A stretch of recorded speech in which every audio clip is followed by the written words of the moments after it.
પૂજા વિદ્યાલય CTM Ahmedabad video લેક્ચરમાં વિદ્યાર્થી મિત્રો આપનું હાર્દિક સ્વાગત છે। વિદ્યાર્થી મિત્રો આપણે આગળના લેક્ચરની અંદર વિટેકરની 5 સૃષ્ટિ વર્ગીકરણ પદ્ધતિ કઈ છે એ જોયું હતું। એમાંની પહેલી જે છે સૃષ્ટિ જે છે તે મોનેરા છે। તો આજે આપણે મોનેરા સૃષ્ટિનો અભ્યાસ કરવાનો છે। તો આપણે મોનેરા સૃષ્ટિની આપણે વાત કરીએ તો મોનેરા સૃષ્ટિની અંદર મુખ્ય સભ્ય તરીકે બેક્ટેરિયાનો સમાવેશ થાય છે। તે ખૂબ જ ઉપયોગી સૂક્ષ્મજીવો છે। તે લગભગ બધે જ જોવા મળે છે। એક હાથમાં સમાય તેટલી માટીમાં સૌથી વધુ બેક્ટેરિયા હોય છે। તેઓ વિષમ પરિસ્થિતિવાળા પર્યાવરણમાં પણ જોવા મળે છે। તો આપણે એવું કહી શકીએ કે બેક્ટેરિયા એ એવી વિષમ પરિસ્થિતિ કઈ છે તો બેક્ટેરિયા માટીમાં, ગરમ પાણીના જરામાં, રણ પ્રદેશમાં, બરફ, ઊંડી દરિયાની સપાટી કે જ્યાં બીજા સજીવો ભાગ્યે જ જોવા મળે છે। આવા વિપરીત નિવાસસ્થાનોમાં તેઓ વસવાટ કરે છે। તેઓના ઘણા બધા સજીવો પર કે સજીવોમાં તે પરોપજીવી તરીકે વસે છે। એટલે કે પરોપજીવી છે કેટલાક બેક્ટેરિયા। આ બેક્ટેરિયામાં આપણે આકારને આધારે આપણે જોઈએ તો તેમાં 4 પ્રકાર છે। તમે જુઓ આપણે આકૃતિમાં દોરેલા જ છે। ગોળાકાર જે છે જેને આપણે ગોલાણું કહીએ છીએ, દંડાકાર બેસિલસ સળિયા આકારના છે, અલ્પ વિરામ આકારના વિબ્રિયો, કોમા આકાર વિબ્રિયો કહીએ છીએ આપણે, કુંતલ આકાર સ્પાઇરિલિયમ। તો આવા વિવિધ આકારના બેક્ટેરિયા આપણને આકૃતિમાં દર્શાવેલા છે। મિત્રો આપણે જોઈએ તો તેઓનું બંધારણ સરળ છે। પરંતુ વર્તણૂકની દ્રષ્ટિએ જોઈએ તો જટિલ સજીવો છે। તમે તેનું બંધારણ જોશો ને તો તમને એકદમ સરળ લાગશે, પણ એમની જે વર્તણૂક છે એ વર્તણૂકની દ્રષ્ટિએ આપણે એનો અભ્યાસ કરીએ ને તો તે જટિલ સજીવો છે। બીજા સજીવોની સરખામણીમાં બેક્ટેરિયા જૂથના સભ્યો વધુ પ્રમાણમાં ચયાપચયિક વિવિધતા દર્શાવે છે।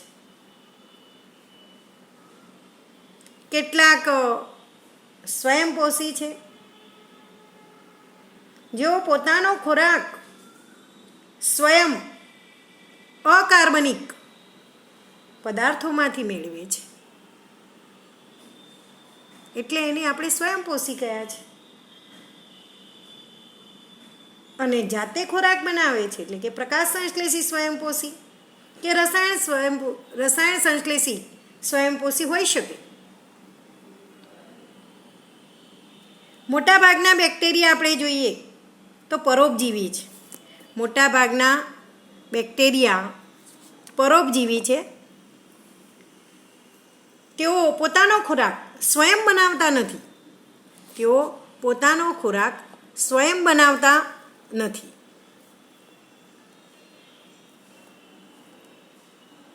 ખોરાક માટે બીજા સજીવો પર કે મૃત કાર્બનિક દ્રવ્યો પર આધાર રાખે છે।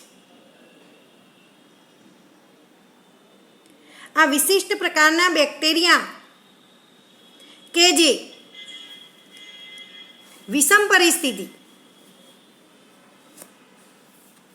જેવી કે ક્ષારયુક્ત વિસ્તાર, ગરમ પાણીના જરાની અંદર જોવા મળતા જે બેક્ટેરિયાની આપણે વાત કરવાની છે, એવા જે બેક્ટેરિયા જે છે એ આર્કીબેક્ટેરિયા છે. તો પરીક્ષાની અંદર આપણને એવું પૂછાય છે કે આર્કીબેક્ટેરિયા વિશે વર્ણવો.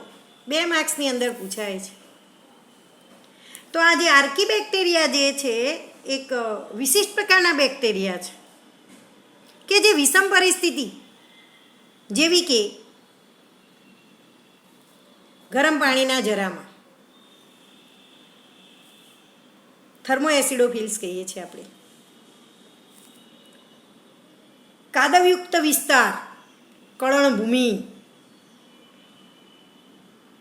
જેવા વિસ્તારની અંદર આપણને આ જોવા મળે છે.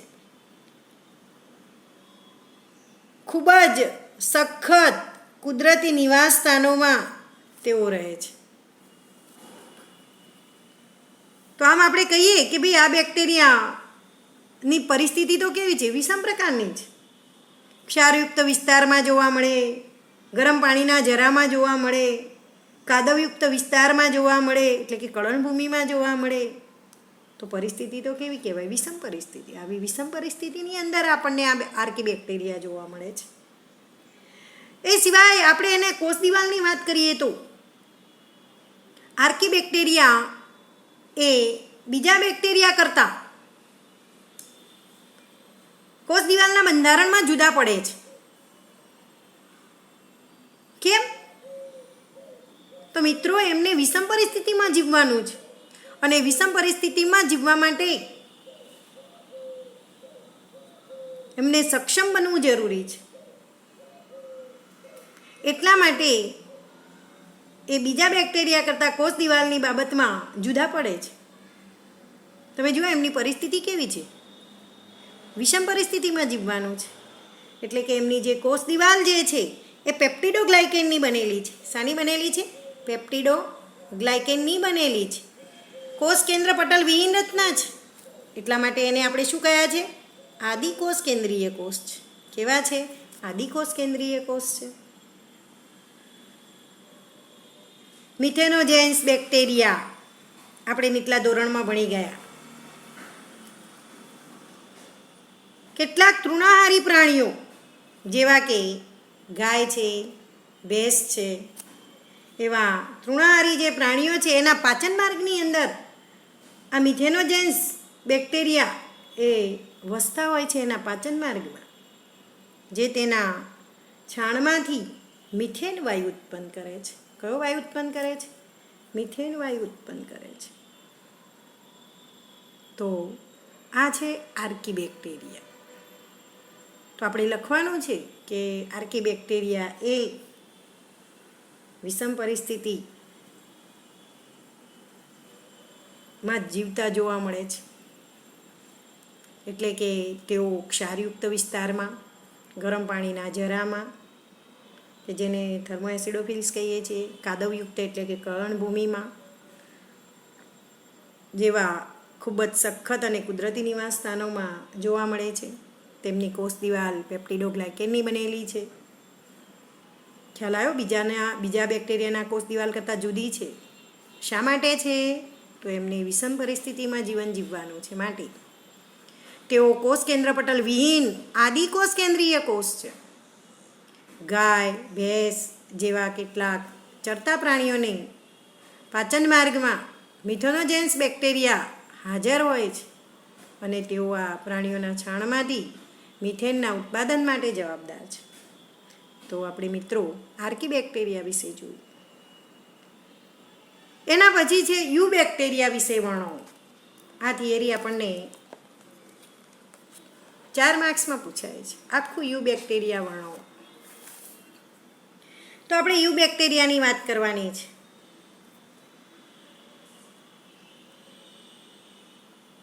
તો જુદા જુદા હજારો પ્રકારના યુ બેક્ટેરિયા અથવા સાચા બેક્ટેરિયા જોવા મળે છે.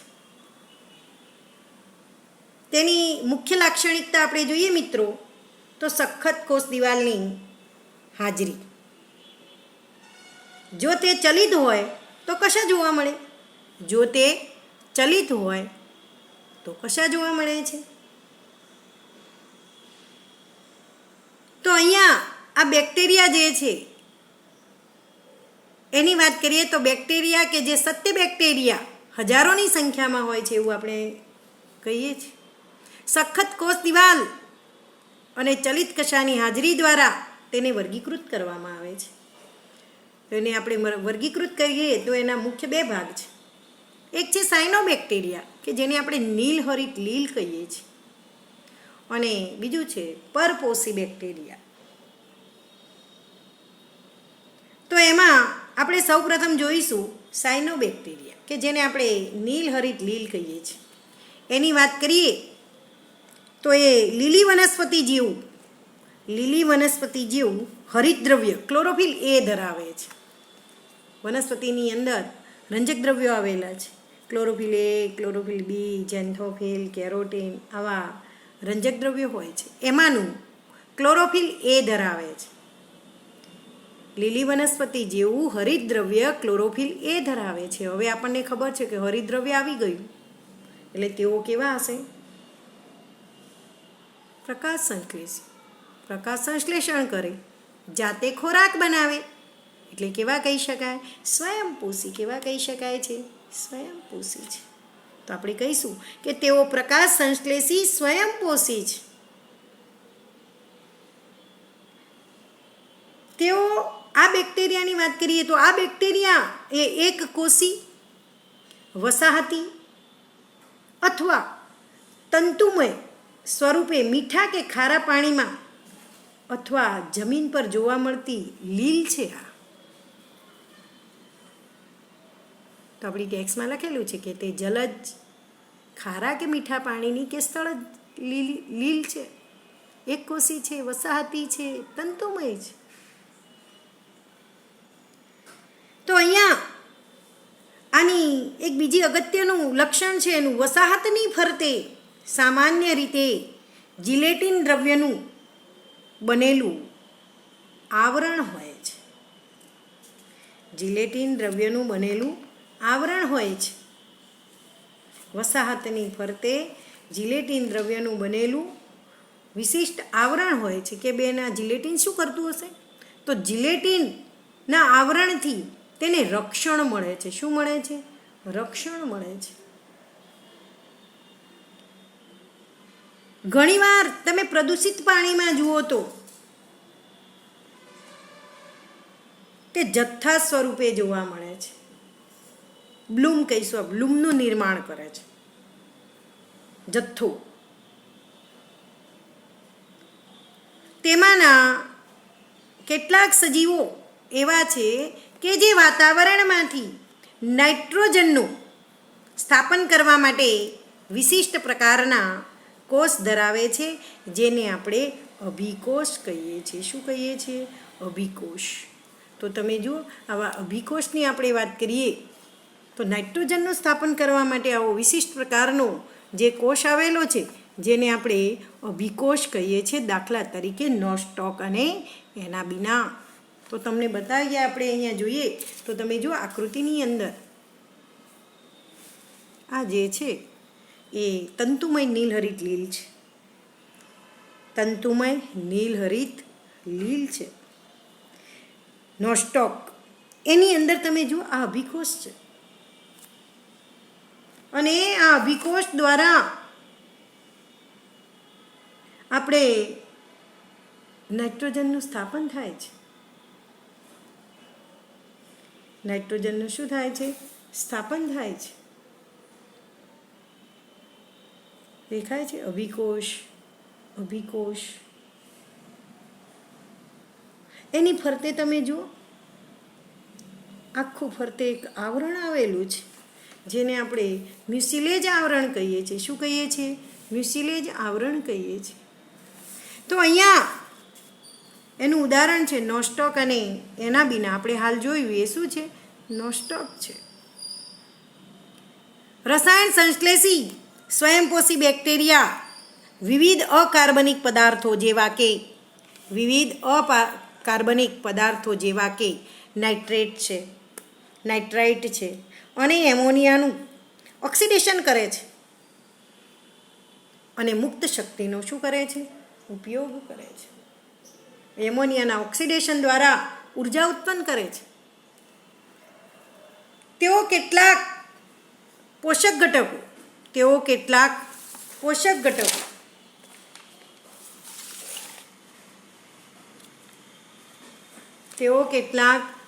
ઘટકો જેવા કે નાઇટ્રોજન, ફોસ્ફરસ, આયર્ન, સલ્ફર ના ચક્રીય વહનમાં મહત્વનો ભાગ ભજવે છે. એટલે આ તત્વો વળી પાછા પુનઃચક્ર દ્વારા વળી પાછા આપણને આખું સાયકલ એનું સતત ફર્યા જ કરે છે. નાઇટ્રોજન પણ આપણને વળી પાછો પ્રાપ્ત થઈ જાય, ફોસ્ફરસ પ્રાપ્ત થઈ જાય, લોહ પ્રાપ્ત થઈ જાય, સલ્ફર પ્રાપ્ત થઈ જાય, જેને પુનઃચક્રીયકરણ કહેવામાં આવે છે. તો એના માટે આ બેક્ટેરિયા જવાબદાર છે. તો પરોપજીવી બેક્ટેરિયા કુદરતમાં મહત્વનું સ્થાન ધરાવે છે. આપણે કહી શકીએ કે પરોપજીવી બેક્ટેરિયા કુદરતમાં મહત્વનું સ્થાન ધરાવે છે. કેમ? કારણ કે તે વિઘટનની પ્રક્રિયા કરે છે. અને તમે જુઓ મિત્રો, એ વિઘટનની પ્રક્રિયા કરે છે એટલા માટે આપણને આ નાઇટ્રોજન, ફોસ્ફરસ, લોહ અને સલ્ફર જેવા પોષક દ્રવ્યો પુનઃચક્રીયકરણની પ્રક્રિયામાં વળી પાછા ફરી આપણને પ્રાપ્ત થાય છે. જો આ બેક્ટેરિયા વિઘટન ન કરતા હોત તો આ પોષક દ્રવ્યોનું પુનઃચક્રીયકરણ થાત નહીં. તો સૌથી અગત્યના છે. એટલા માટે આપણે કહી શકીએ છીએ કે પરોપજીવી બેક્ટેરિયા કુદરતમાં મહત્વનું સ્થાન ધરાવે છે. તો મિત્રો, આપણે આ કોના વિશે જોયું? You bacteria. કોની વાત કરી છે આપણે? યુ બેક્ટેરિયાની વાત કરી છે. અને યુ બેક્ટેરિયાની અંદર આપણે કોની વાત કરી? સ્વયંપોષી બેક્ટેરિયાની વાત કરી છે. કોની વાત કરી છે? સ્વયંપોષી બેક્ટેરિયાની વાત કરી છે. એવી જ રીતે આ તો સ્વયંપોષી હતા. હજુ આપણી પાસે વિષમપોષી બેક્ટેરિયા છે. તો આપણે વિષમપોષી બેક્ટેરિયાની વાત કરવાની છે. તો વિષમપોષી કે પરપોષી, એને શું કહેવામાં આવે છે? વિષમપોષી કે પરપોષી બેક્ટેરિયા. તો આ વિષમપોષી અને પરપોષી બેક્ટેરિયાની આપણે વાત કરીએ તો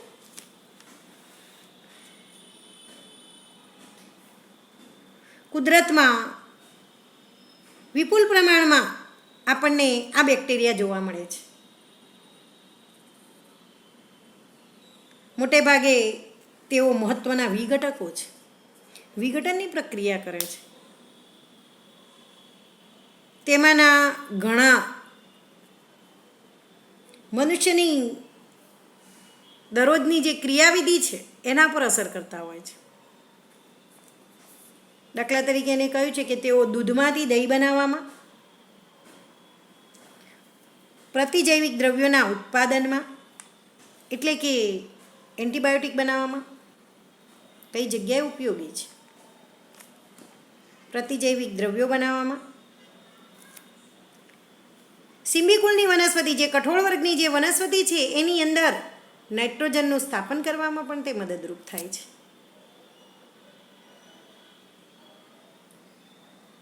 કેટલાક રોગકારકો છે જે મનુષ્ય પાકના ફાયદા માટે રાખેલા પ્રાણીઓ તેમજ પાલતુ પ્રાણીઓના જીવન પર નુકસાન પહોંચાડે છે. એટલે આપણે એવું કહી શકીએ કે કેટલાક સક્રિય રીતે માનવ પ્રવૃત્તિની ક્રિયા સાથે સંકળાયેલા છે, એવું કહી શકાય ને? કેમ? કારણ કે દૂધમાંથી દહીં બનાવવા માટે, પ્રતિજૈવિક દ્રવ્યોના ઉત્પાદન માટે, સિમ્બીકુળની વનસ્પતિમાં નાઇટ્રોજનનું સ્થાપન કરવા માટે જો આ ઉપયોગી છે. એ સિવાય તમે જુઓ, રોગકારક તરીકે પણ વર્તે છે. એવું કહે છે કે પ્રાણીઓ અને પાલતુ પ્રાણીઓ, મનુષ્ય તેમજ પાકને પણ નુકસાન પહોંચાડે છે. એટલે આપણે કહી શકીએ કે સક્રિય રીતે માનવ પ્રવૃત્તિની ક્રિયા સાથે સંકળાયેલા કહી શકાય આને. તો એવા રોગોની પણ વાત કરેલી છે અહીંયા. તો કોલેરા છે, ટાઇફોઇડ છે, ધનુર, ટીટેનસ, લીંબુના ચાઠા પડવા, સાઇટ્રસ કેન્સર, તરીકે બેક્ટેરિયામાંથી થતા આ રોગો છે. એટલે કે કોલેરા, ટાઇફોઇડ, ધનુર, ટીટેનસ કહીએ છીએ તે, લીંબુના ચાટા, સાઇટ્રસ કેન્સર વગેરે રોગો વિવિધ બેક્ટેરિયા દ્વારા થતા હોય છે. એ સિવાયની વાત કરીએ તો બેક્ટેરિયાની અંદર મુખ્યત્વે ભાજન દ્વારા પ્રજનન થતું હોય છે. કોના દ્વારા થતું હોય છે? ભાજન દ્વારા પ્રજનન થતું હોય છે. તો ભાજનની આપણે વાત કરીએ તો તમે જુઓ બેક્ટેરિયાની અંદર આ કોષ વિભાજનની આપણે વાત કરીએ તો આકૃતિની અંદર આપણે જોઈએ છીએ. જુઓ વિભાજિત થતા બેક્ટેરિયા આપણને બતાવેલા છે.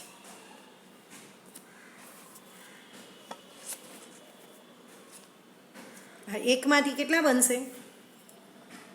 ખાંચ બની છે, હવે એકમાંથી કેટલા બની જશે? 2. તો આ વિભાજિત થતા બેક્ટેરિયા એટલે આપણે કહી શકીએ છીએ કે બેક્ટેરિયા સામાન્ય રીતે વિભાજન પદ્ધતિથી પ્રજનન કરે છે, પણ એની અંદર પ્રતિકૂળ પરિસ્થિતિને અનુલક્ષીને આપણે જોઈએ તો બેક્ટેરિયા ક્યારેક પ્રતિકૂળ સંજોગો જ્યારે સર્જાયા હોય ત્યારે એની અંદર બીજાણુઓ ઉત્પન્ન કરે છે. શું ઉત્પન્ન કરે છે? બીજાણુઓ ઉત્પન્ન કરે છે. ક્યારેક પ્રતિકૂળ પરિસ્થિતિમાં તેઓ બીજાણુઓ ઉત્પન્ન કરે છે. એટલે કહી શકાય કે બીજાણુ સર્જન જોવા મળે છે. તે કેટલીક વાર લિંગી પ્રજનનની માફક પણ જોવા મળતા હોય છે. એટલે કે એક બેક્ટેરિયામાંથી ડીએનએનું બીજા બેક્ટેરિયામાં વહન થાય છે, એટલે સંયુગ્મન કહેવાય. તેઓ કેટલીક વાર લિંગી પ્રજનનની માફક જોવા મળે છે. એટલે કે એવું કહેવા માગે છે કે એક બેક્ટેરિયામાંથી બીજા બેક્ટેરિયામાં પ્રાથમિક પ્રકારના ડીએનએની આપલે એને એક પ્રકારની કઈ પદ્ધતિ? સંયુગ્મન પદ્ધતિ દ્વારા લિંગી પ્રજનન પણ કરે છે. તો આપણે માઇક્રોપ્લાઝમાની પણ વાત કરવાની છે. તો માઇક્રોપ્લાઝમા સજીવ સામાન્ય રીતે કોષ દિવાલ ગેરહાજર હોય છે. માઇક્રોપ્લાઝમામાં આપણે જોઈએ તો સામાન્ય રીતે આ જીવાણુની અંદર કોષ દિવાલ હોતી નથી, ગેરહાજર હોય છે. તે નાનામાં નાનો કોષ છે જે ઓક્સિજન વગર જીવી શકે છે. ઘણા બધા માઇક્રોપ્લાઝમામાં વનસ્પતિ અને પ્રાણીઓ માટે રોગકારક છે. ઘણા માઇક્રોપ્લાઝમાની અંદર આપણે જોઈએ ભાઈ તો પ્રાણીઓ અને વનસ્પતિઓમાં રોગકારકો છે.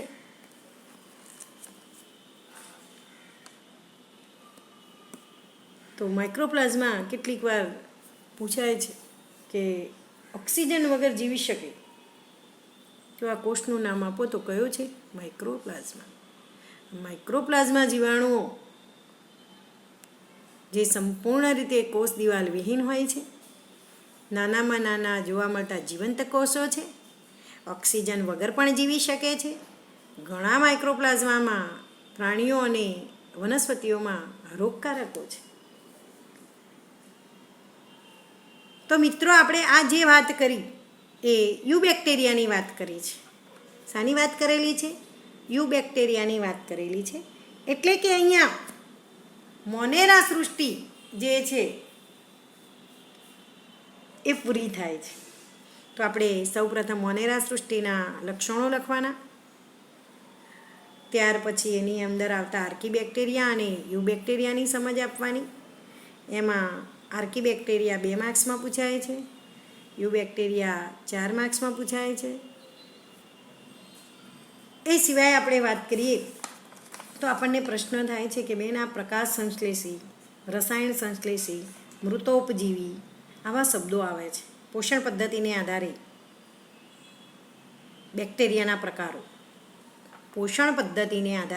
બેક્ટેરિયાના પ્રકારો, તો પ્રકાશ સંશ્લેષી સ્વયંપોષી, રસાયણ સંશ્લેષી સ્વયંપોષી, મૃતોપજીવી, સહજીવી, પરોપજીવી. તો આપણે જરાક આનો પ્રકાશ સંશ્લેષી સ્વયંપોષી, તો આમાં એવું છે કે આ પ્રકાશસંશ્લેષી સ્વયંપોષી જે બેક્ટેરિયા જે છે તે બેક્ટેરિયલ ક્લોરોફિલ કે બેક્ટેરિયલ ફિયોફાઇટિન ધરાવે છે. અજારક પ્રકારના છે. પ્રકાશ સંશ્લેષણ દરમિયાન O2 ઉત્પન્ન થતો નથી. અગત્યનું છે ભાઈ. તે પાણીનો હાઇડ્રોજનના સ્ત્રોત તરીકે ઉપયોગ કરતા નથી, પરંતુ અલગ અલગ અકાર્બનિક કે કાર્બનિક પદાર્થનો ઉપયોગ કરે છે. અને એવું ઉદાહરણ છે green bacteria, purple non sulphur bacteria, એને પર્પલ બેક્ટેરિયા કહેવામાં આવે છે. રોડોસુડોમોનાસ, ગ્રીન સલ્ફર બેક્ટેરિયા ક્લોરોબિયમ કહેવાય છે. તો આ એના ઉદાહરણ છે. આ ખાલી સમજ માટે છે. રસાયણ સંશ્લેષી બેક્ટેરિયા, આ બેક્ટેરિયા તેનો કાર્બનિક ખોરાક અકાર્બનિક ઘટકોમાંથી બનાવે છે. કાર્બનિક ખોરાક અકાર્બનિક ઘટકોમાંથી બનાવે છે અને તે દરમિયાન ઉર્જા ઉત્પન્ન થાય છે. એટલે એને શું કહ્યું છે? રસાયણ સંશ્લેષી સ્વયંપોષી કહેવામાં આવેલા છે. એની અંદર આપણે જોઈએ તો ઉદાહરણ છે નાઇટ્રીફાઇંગ બેક્ટેરિયા, નાઇટ્રોસોમોનાસ નાઇટ્રોમેકસ. એ સિવાય છે સલ્ફર ઓક્સિડાઇઝિંગ બેક્ટેરિયા કે જેમાં બિગીસાટો આ કહેવામાં આવે છે. Iron bacteria ferrobacillus. બીજા કેટલાક રસાયણ સંશ્લેષી મિથેનોમોનાસ, મિથેન માટે જવાબદાર છે. કાર્બોક્સિમોનાસ, કાર્બન મોનોક્સાઇડ માટે જવાબદાર છે. આ બધા બેક્ટેરિયાનો સમાવેશ રસાયણ સંશ્લેષી સ્વયંપોષી બેક્ટેરિયામાં થાય છે. એ સિવાય આપણે જોઈએ તો મૃતોપજીવી, તો મૃત ઘટકો મૃતદેહો પર પોષણ માટે આધારિત હોય એને આપણે શું કહીએ છીએ? મૃતોપજીવી. એનું ઉદાહરણ જોવું હોય તો સુડોમોનાસ એનું ઉદાહરણ છે. સહજીવીની વાત કરીએ તો વનસ્પતિ કે પ્રાણી સાથે સહજીવન ગુજારે છે. પાછળ આવશે સહજીવન, ધ્યાન રાખજો. તો વનસ્પતિ કે પ્રાણી સાથે સહજીવન ગુજારે છે. દાખલા તરીકે રાઇઝોબિયમ નામના બેક્ટેરિયા. આપણે પરોપજીવીની વાત કરીએ તો પરોપજીવીની અંદર તે રોગકારકો છે જે વનસ્પતિ કે પ્રાણીઓમાં રોગ ફેલાવે છે, બીજા ઉપર આધાર રાખે છે. તો એને આપણે પરોપજીવી કહીએ છીએ. તો એવા પરોપજીવી બેક્ટેરિયાની વાત કરીએ તો ડિપ્થેરિયા માટે કોરાઇન બેક્ટેરિયલ ડિપ્થેરિયે, ન્યુમોનિયા માટે ડિપ્લોકોકસ ન્યુમોની, ટાઇફોઇડ માટે સાલ્મોનેલા ટાઇફી, ટીબી ક્ષય માઇકોબેક્ટેરિયમ ટ્યુબરક્લોસિસ, લેપ્રેસી રક્તપિત્ત કહીએ છીએ આપણે, માઇક્રોબેક્ટેરિયમ લેપ્રે, ટીટેનસ માટે ક્લોસ્ટ્રીડિયમ ટીટાની, ઇન્ફ્લુએન્ઝા માટે હિમોફિલિસ ઇન્ફ્લુએન્ઝા, કાળી ખાંસી માટે બાર્ડીટેલા પર્ટુટિસ, કોલેરા માટે વિબ્રિયો કોલેરી, સિફિલસ લીસી માટે ટ્રિપોનિયા પેલેડિયમ, ગોનોરિયાની માટે નાઇજીરિયા ગોનોરી. આ બધા જે છે પરોપજીવી બેક્ટેરિયા છે. કેવા છે? પરોપજીવી. એટલે મિત્રો મેં આ એટલા માટે તમને સમજાવ્યું કે આપણે દરેકની અંદર પોષણ પદ્ધતિ આવશે, દરેક સૃષ્ટિની અંદર. તમે જો મોનેરામાં આપણે વારે ઘડીએ જોઈ સ્વયંપોષી, પ્રકાશ સંશ્લેષી સ્વયંપોષી, રસાયણ સંશ્લેષી સ્વયંપોષી, મૃતોપજીવી, બરાબર. તો એનો અર્થ શું થાય છે એ આપણે જાણવો જરૂરી છે, કારણ કે આના પછી પ્રોટિસ્ટામાં આવશે વારે ઘડીએ, એવી જ રીતે ફૂગમાં પણ આવશે. એટલે અત્યારે આપણે એને સમજાવી દીધું છે કે ભાઈ પ્રકાશ સંશ્લેષી, રસાયણ સંશ્લેષી, મૃતોપજીવી, સહજીવન, પરોપજીવી આવા શબ્દોથી આપણે પરિચિત થવું જરૂરી છે. તો મિત્રો આપણે હવે આના પછીના લેક્ચરમાં આપણે પ્રોટિસ્ટા સૃષ્ટિ વિશે જોઈશું. મોનેરા જોઈ ગયા, હવે જોવાની છે પ્રોટિસ્ટા સૃષ્ટિ.